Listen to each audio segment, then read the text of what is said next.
سلام، به دیتک خوش اومدین. توی این ویدیو میخوام یه ترفند از پریمیر بگم براتون که بدون هیچ پلاگینی یه فایل صوتی رو که تک کاناله هست به 2 کانال تبدیل کنیم. برای دوستایی که نمیدونن تک کاناله و 2 کاناله چیه توضیح میدم که این فایلی که اینجا هست یه فایل تک کاناله است. خب تک کاناله یعنی چی؟ یعنی وقتی برای شنیدن یه فایل صوتی از هندزفری یا هدفون استفاده میکنیم، صدا فقط از گوش چپ یا فقط از گوش راست شنیده میشه و به صورت استریو نیست که بهش میگن صدا مونو هست. مونو یعنی تک کاناله. این فایل صوتی که اینجا میبینیم یه فایل تک کاناله هست.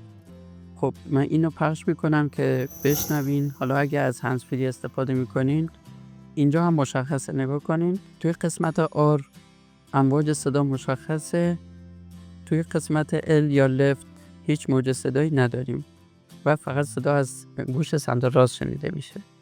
گوش کنیم.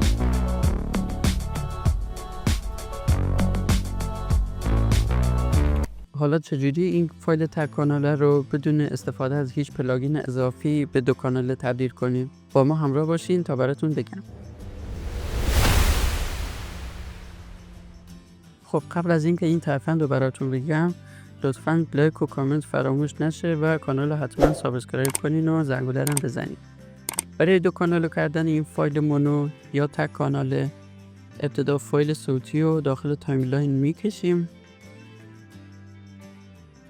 با گرفتن دکمه آلت و با کلیک موس روی این فایل صوتی اونو پایین میکشیم تا یه کپی ازش گرفته بشه.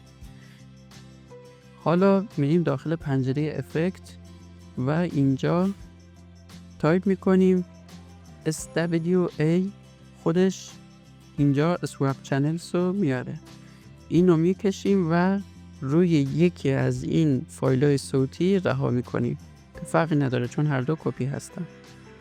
خب رها کردیم. به همین سادگی فایل به 2 کانال تبدیل شد. حالا گوش کنید. خب حالا میتونیم ازش خروجی بگیریم و با خروجی گرفتن از این دیگه مشکل مونو نداریم و به استریو تبدیل شده. ازتون ممنونم که با من همراه بودین. اگه آموزش خاص یا ترفند خاصی رو میخواین حتما توی کامنت ها بنویسین تا توی ویدیوهای آینده براتون آماده کنم. وقت بخیر، خدا نگهدار.